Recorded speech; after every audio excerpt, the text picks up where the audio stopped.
First reading, Philippians chapter 1 verse 18 to 26. But what does it matter? Only that in both ways, whether with false motives or true, Christ is proclaimed, and for that I am happy, and I shall go on being happy, too, because I know that this is what will save me, with your prayers and with the support of the Spirit of Jesus Christ, all in accordance with my most confident hope and trust that I shall never have to admit defeat, but with complete fearlessness I shall go on, so that now, as always, Christ will be glorified in my body, whether by my life or my death.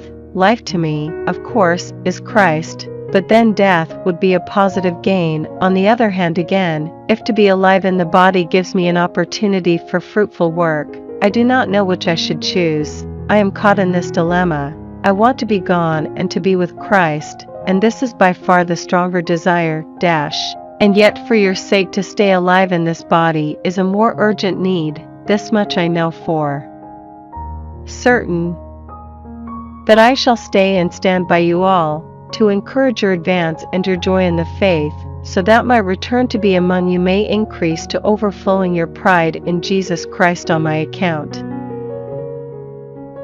Responsorial Psalm, Psalms chapter 42 verse 2, 3, 5. I thirst for God, the living God. When shall I go to see the face of God? I have no food but tears day and night, as all day long I am taunted. Where is your God? Why be so downcast? Why all these sighs?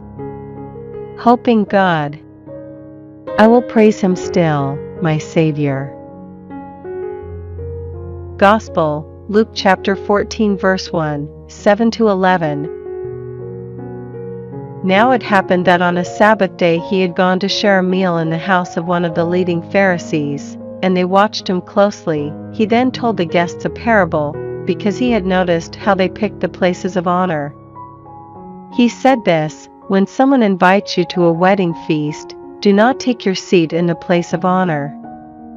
A more distinguished person than you may have been invited, and the person who invited you both may come and say, give up your place to this man. And then, to your embarrassment, you will have to go and take the lowest place. No, when you are a guest, make your way to the lowest place and sit there, so that, when your host comes, he may say, my friend, move up higher.